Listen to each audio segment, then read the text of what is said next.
솔직히 여러분, 요새 은행 예금 금리는 2% 후반에서 3%대 초반 정말 마음에 안 드시죠?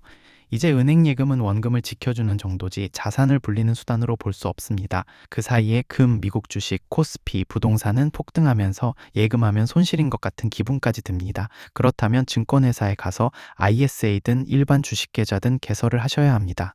그렇다면 증권회사에서 ISA든 일반 계좌든 개설은 했는데 바로 반도체 ETF, 원전 ETF, 아니면 지수 레버리지 ETF 등 사기에는 마음의 장벽이 있잖아요. 변동성도 크기 때문에 좀 무섭기도 하고요. 이럴 땐 어떻게 해야 할까요? 그럴 때 정말 안정적이고 마음 편하게 매수할 수 있으면서도 주가 수익률이나 배당은 반도체나 S&P 500 등에 못지않은 ETF가 있습니다. 이 ETF는 마음 졸이면서 가격 타이밍을 맞추고 언제 사지 팔아야 할지 고민할 필요가 없습니다. 오늘 이야기 잘 들어주시면 현 시점에서 국내 ETF 중에 꼭 들고 가야 하는 것 하나를 상세하게 설명드릴 겁니다. 거액의 자산가들과 기관들의 돈의 흐름이 어떻게 흘러가는지를 관찰하고 상담하는 저의 입장에서는 제일 많이 듣는 질문이 은행 예금은 금리가 너무 낮은데, 혹은 법인 입장에서는 MMF나 CMA 말고 안정적이면서도 조금 더 금리가 높은 건 없을까요? 라는 말입니다. 안정성과 고수익, 어찌 보면 양립할 수 없는 말이죠. 안정적이다라는 건 변동성이 적다는 거고, 그렇다면 높은 수익을 낼 수 없다는 말이니까요. 하지만 이 모순되는 말을 충족시키는 ETF가 하나 있습니다.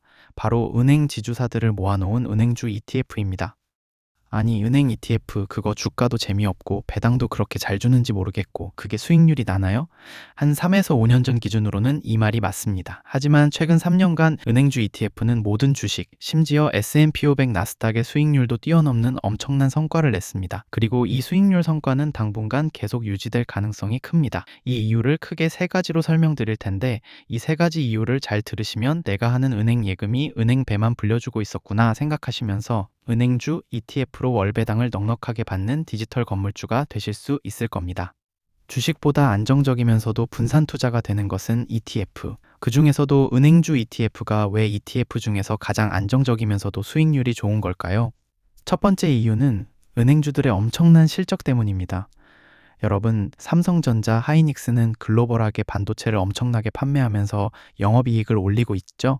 국내 은행지주회사들은 국내에서 엄청나게 돈을 벌어들이고 있습니다. 4대 금융지주가 작년 합산 순이익 약 18조 원을 기록하며 사상 최대 수준을 기록했습니다.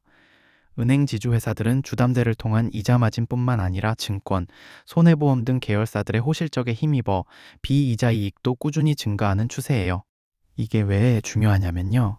은행은 금리만으로 먹고 산다는 편견이 깨지는 겁니다. 주식 자본시장 거래가 활발하면 금융지주 실적은 비이자 수익이 같이 커집니다. 즉, 호실적이 단발로 끝날 가능성보다 구조적으로 복합 수익 모델이 강화되는 방향이라는 거예요. 실적이 강화되면 자연스럽게 주가는 올라갑니다. 이렇게 좋은 실적과 이 실적이 단발성이 아니라는 사실이 계속해서 은행 지주 회사들의 주가를 끌어올리고 있는 겁니다. 국내 주식시장에서 장기 투자할 종목과 ETF는 반도체와 은행이라고 볼 수 있는 거죠. 반도체는 사이클이 있지만 은행은 금리가 낮든 높든 수익이 많이 난다. 한마디로 사이클을 안 탄다는 겁니다. 정말 안정적이죠. 은행을 이자 장사한다고 욕할 게 아니라 이미 똑똑하신 분들은 은행주 ETF에 투자하면서 같이 수익을 나누고 있는 거죠. 은행주 ETF를 매수해야 하는 두 번째 이유는 매월 초에 꾸준히 나오는 월배당이라는 매력과 연배당률 4에서 5%의 매우 안정적인 고배당 때문입니다. 연배당 수익률 4에서 5%의 배당률은 1억을 넣었을 때 연간 세후 약 430만 원 정도를 안겨줍니다.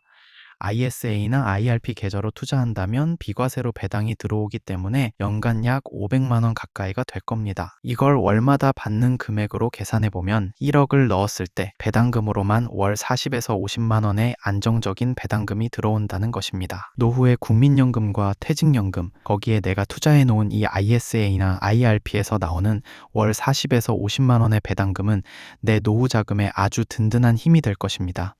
특히 여러분이 주목해야 할 건 이제 은행들이 덩치 키우기보다 주주들에게 돈 나눠주기 경쟁을 시작했다는 겁니다. 예전처럼 건물을 짓거나 무리하게 사업을 확장하는 게 아니라 벌어들인 돈을 주주들에게 배당으로 주거나 주식을 사서 없애버리는 데 쓰기로 한 거죠. 이게 바로 주가가 오를 수밖에 없는 두 번째 엔진입니다. 실제로 강남의 자산가들은 전통적인 꼬마 빌딩의 임대 수익률 플러스 자본 수익률보다 은행주 ETF의 배당률 플러스 주가 상승률을 선호하는 자산의 머니무브 움직임도 보이고 있다고 합니다. 실제로 2025년 1분기 강남권 오피스 임대 수익률은 연 4.3%에 더해 매매에 따른 자본 수익률까지 합쳤을 때 약 10%였던 반면 은행주 ETF의 배당률 약 4에서 5%와 주가 수익률을 따졌을 때 2025년 총 수익률은 약 50% 정도였습니다. 여기서 핵심은 안정성입니다. 상가 월세는 공실 걱정해야 하죠. 수리비 나가죠. 세금 복잡하죠. 하지만 은행주 ETF는 어떻습니까? 대한민국 국민들이 숨쉬듯 대출 이자 내고 카드 쓰고 있는 한 은행의 현금 흐름은 끊기지 않습니다. 여러분이 은행에 예금하면 2% 이자 받으며 은행 수익의 희생양이 되지만 ETF를 사면 그 수익을 배당으로 돌려받는 주인이 되는 겁니다. 자, 계산기도 한번 두드려 봅시다. 1억 원을 2%대 정기예금에 넣으면 세후이자가 월 20만 원도 안 됩니다. 하지만 연 5% 배당을 주는 은행주 ETF에 넣으면 세후로도 매달 35에서 40만 원 정도가 들어옵니다. 주가가 떨어지면 어떡하냐? 라고 물으시겠죠. 은행주가 PBR 0.4에서 0.5배 수준에서 자사주를 매입해서 소각하기 시작하면 주가는 하락하고 싶어도 하락하기 힘든 구조가 됩니다. 오히려 주가가 떨어지면 배당 수익률이 6%, 7%로 치솟기 때문에 저가 매수세가 미친 듯이 들어오거든요. 즉, 원금은 단단하게 방어되면서 예금 이자의 2배를 매달 받는 구조가 완성되는 겁니다. 이걸 안 하는 게 과연 합리적일까요? 또 최고의 호재가 기다리고 있습니다. 바로 이 단어 감액 배당 때문입니다. 좀 어렵게 들리죠? 아주 간단하게 말하면 세금 안 떼는 배당이에요. 보통 ISA 계좌가 아닌 일반 계좌에서 배당 받으면 15% 넘게 세금으로 내잖아요. 그걸 안 내도 된다는 겁니다. 이게 바로 앞으로 은행주 투자의 판도를 바꿀 핵심 열쇠입니다. 그러면 엄청난 혜택 언제부터 시작될까요? 이 타임라인을 한번 보세요. 2026년에 우리금융지주가 가장 먼저 스타트를 끊습니다. 그리고 2027년이 되면 KB, 신한하나 같은 다른 메이저 은행들도 비과세 배당 대열에 합류할 걸로 보여요. 말 그대로 본격적인 세금 없는 배당 시대가 열리는 거죠. 그렇다면 이렇게 많이 오른 걸 더 들어가도 될까요? 라는 질문이 나올 수 있는데요. 그에 따른 답이 이 은행주 ETF를 매수해야 하는 세 번째 이유입니다. 자세히 설명드릴게요. 세 번째 이유. 은행주 ETF는 정부 정책의 최대 수혜주이다. 최근 이재명 정부의 정책 방침을 다들 아실 겁니다. 비생산적인 자금에서 생산적 금융으로, 다시 말해 부동산 시장에서 주식 시장으로 돈의 흐름을 유도하고 있습니다. 그 중심에 누가 있을까요? 바로 은행 지주사들입니다. 자사주 매입, 소각, 배당 분리과세, 배당률 상승 등 모든 주주 환원책이 정부의 입김을 타고 더 강화되고 있습니다. 투자할수록 더 많은 수익률이 나오게 흐름이 바뀌고 있다는 거죠. 은행 지주사들은 약 4에서 5년 전까지만 해도 PBR이 0.4도 되지 않는 매우 저평가된 주식들이었습니다. 그러나 밸류업 정책, 자사주 매입 소각 등을 강화하는 정책으로 주가는 하방이 매우 안정적으로 경직되어 가는 중입니다. 주가가 급락하거나 그럴 확률이 현저히 낮아진다는 거죠. 또한 며칠 전 있었던 전북은행의 지주사인 JB금융지주의 2월 5일 기업가치 재고 계획이라는 공시를 봐도 이러한 흐름은 잘 확인할 수 있습니다. 우선 현금 배당금을 매년 전년 대비 최소 10% 이상씩 계속 늘려나가겠다고 선언했으며 배당을 주고 남은 재원은 자사주를 매입해서 아예 없애버리는 소각에 집중 투입해 주식 한 주의 가치를 강제로 끌어올릴 계획입니다. 특히 주가가 자산 가치에도 못 미치는 저평가 상태, PBR 1배 미만이 계속된다면 은행의 성장을 조금 늦춰서라도 주주 환원을 더 강력하게 재검토하겠다며 배수진을 쳤습니다. 이렇게 강력한 공시가 나오면서 JB금융지주는 지난 3개월간 약 45%라는 높은 주가 수익률을 보여줬습니다. 이 흐름은 당연히 은행주 ETF의 성과에도 수익률에 영향을 미칠 것입니다.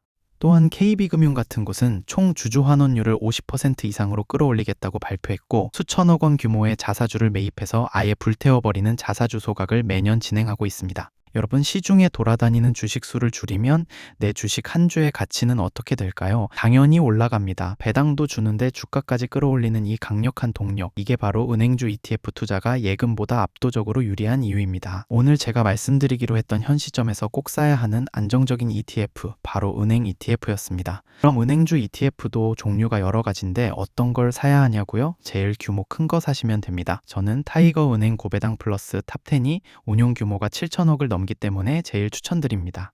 오늘 내용 정리해 보겠습니다. 은행 예금에만 기대는 건 은행만 배불리고 내 자산의 실질 가치는 녹아내린다는 것. 그렇다면 어떻게 해야 할까요? 증권회사에 가서 계좌 개설하는 것이 첫 번째. 개설 후에 배당 ETF를 매수해야 합니다. 어떤 것? 은행주 ETF입니다. 그 이유는 첫 번째 금융지주사들의 지속적인 호실적, 두 번째 연간사에서 5% 배당 수익률과 꾸준히 이어진 주가 수익률, 최근 2년 약 30에서 40%, 세 번째 정부 정책의 최대 수혜주 주주 환원율, 자사주 매입 소각. 저는 자신 있게 얘기합니다. 역사적으로 긴 시간 증명해온 가장 안정적인 ETF는 당연히 S&P 500이지만 향후 3에서 5년 혹은 그 이상 장기적으로 안정적인 성과를 이뤄낼 ETF는 은행주 ETF라고 말씀드립니다. 높은 가격? 신경 쓰지 마세요. 이런 안정형 배당 ETF는 높은 가격, 낮은 가격을 맞추는 게 아닙니다. 꾸준히 매수하는 것입니다. 거기에 ISA, IRP를 활용한다면 비과세 혜택까지 누릴 수 있습니다. 정 걱정되시면 분할 매수하세요. 물론 주식 투자니까 원금 손실 가능성이 전혀 없다고 할 수는 없습니다. 하지만 은행주 ETF는 개별 종목이 아니라 여러 은행에 분산 투자하기 때문에 상장 폐지 같은 극단적인 위험은 제로에 가깝습니다. 주가가 잠시 떨어질 수도 있겠죠. 하지만 그때 생각하세요. 주가가 떨어지면 배당 수익률은 더 올라간다. 연 5% 배당이 보장되는 자산은 주가가 떨어지면 저가 매수세가 강력하게 유입됩니다. 그래서 하방 경직성이 매우 강하죠. 그리고 주식은 사실 떨어질 때 사는 게 정말 좋은 기회인 것입니다. 전략은 간단합니다. 매달 예금 적금 넣듯이 분할 매수하고 돈 생기면 또 매수하세요. 주가가 오르면 수익률이 좋아서 좋고 주가가 떨어지면 더 싼 가격에 많은 수량을 모아서 배당금을 늘릴 수 있으니 좋은 겁니다. 이게 바로 지는 게 불가능한 게임입니다. 아직도 고민되시나요? 오늘 당장 소액이라도 좋으니 증권 계좌를 열고 은행주 ETF를 검색해 보세요. 실행하는 사람만이 부의 흐름에 올라탈 수 있습니다. 더 이상 은행 좋은 일만 시켜주는 착한 예금주로 남지 마시고 똑똑한 은행 주인이 되시기 바랍니다.